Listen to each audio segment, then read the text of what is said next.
Hi అండి అందరికీ welcome to mister and missus cooking. Devi నవరాత్రుల్లో 3వ రోజు అమ్మవారికి ప్రసాదంగా సమర్పించే ఈ దద్దోజనాన్ని ఎలా చేసుకోవాలో చూపిస్తాను. ముందుగా స్టవ్ ఆన్ చేసి కడాయి అయితే పెట్టుకోవాలి. ఏదన్నా ఒక బౌల్ పెట్టుకున్న తర్వాత దాంట్లోనే 2 టేబుల్ స్పూన్ల వరకు నూనెనైతే వేసుకున్నాను. ఆ తర్వాత 1.5 టేబుల్ స్పూన్ వరకు నెయ్యినైతే వేసుకుంటున్నాను. అచ్చంగా నెయ్యితో చేసుకున్నా కూడా అద్భుతంగా ఉంటుందండి టేస్ట్ అనేది. ఇక్కడ అది సగం ఇది సగం అయితే వేసుకుంటున్నాను. ఇలా 2 వేసుకొని కాస్త నెయ్యి అయితే కరగాలి. ఇలా నెయ్యి కరుగుతున్నప్పుడు దీంట్లోని 1 టేబుల్ స్పూన్ వరకు ఆవాలను వేసుకుంటున్నాను. చూస్తున్నారు కదా, పూర్తిగా నెయ్యితో చేసుకున్నా పర్వాలేదు, లేదంటే పూర్తిగా నూనెతో చేసుకున్నా పర్వాలేదు. అది సగం ఇది సగం వేసుకున్నా కూడా బాగానే ఉంటుందండి. దద్దోజనం టేస్ట్ అయితే అస్సలు మారదు.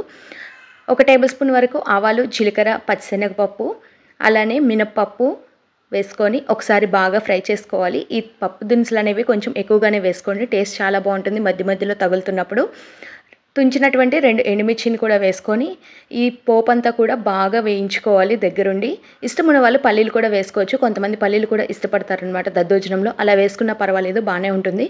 చూస్తున్నారా, మనం నెయ్యి వేయటం వల్ల వేరుశనగ నూనెతో చేస్తున్నాను కాబట్టి ఇలా పొంగొస్తుందండి. మీరు ఫ్లేవర్లెస్ ఆయిల్ ఏది తీసుకున్నా పర్వాలేదు, ఏది తీసుకున్నా పర్వాలేదండి, దేంతో చేసినా సరే టేస్ట్ బాగుంటుంది. ఆ తర్వాత కొద్దిగా జీడిపప్పును కూడా వేసి ఒకసారి బాగా ఫ్రై చేసుకోవాలి. కట్ చేసినటువంటి ఘాటు తగ్గట్టుగా పచ్చిమిర్చిని కూడా తీసుకోండి. నేను 1 కప్పు రైస్కి అయితే చెప్తున్నాను ఈ క్వాంటిటీని. 5-6 పచ్చిమిర్చిని ఇలా మధ్య కట్ చేసి తీసుకుంటున్నాను. ఇవంతా కూడా బాగా ఫ్రై చేసుకోవాలి. ఈ ఘాటు అయితే సరిపోతుందన్నమాట.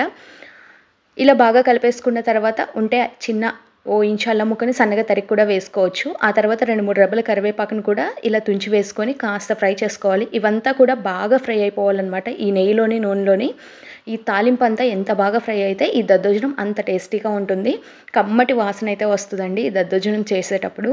ఇలా బాగా ఫ్రై అయిపోయింది కదా, ఇప్పుడు దీంట్లోని నేను ఫస్టే రైస్ వండి పెట్టుకున్నానని చెప్పాను కదా, ఆ 1 కప్ రైస్ని కూడా వేసేసుకుంటున్నాను. ఉండలు లేకుండా చక్కగా చెదిమి వేసేసుకోండి. ఈ రైస్ మొత్తాన్ని వేసేసుకొని కొంచెం మనం అన్నం వండుకునేటప్పుడే కొంచెం ఉప్పు, కొంచెం నూనె వేసామంటే అన్నం ఇలా పొడి పొడిగా వస్తూ ఉంటుంది.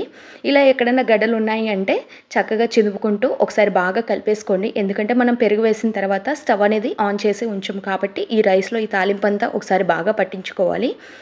ఇలా 1 నిమిషం పాటు రైస్ని అయితే హై ఫ్లేమ్లోనే పెట్టి ఇలా కలుపుకుంటూ ఉండాలన్నమాట. ఇలా కలుపుకోవటం వలన లోపల ఏదన్నా తడి ఉంటే అది ఆరిపోతుంది, మంచి ఫ్లేవర్ అయితే రైస్కి పడుతుంది.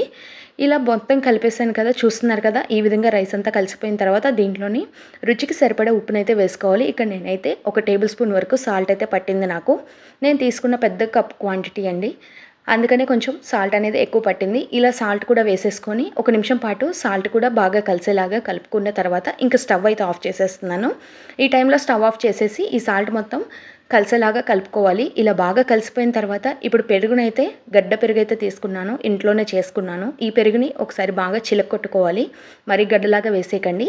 ఇలా చిలికించుకున్న పెరుగునైతే వేసేసుకోవాలి. ఇలా పెరుగు మొత్తాన్ని వేసేసుకొని ఒకసారి మొత్తం కలిసేలాగా కలుపుకోవాలి.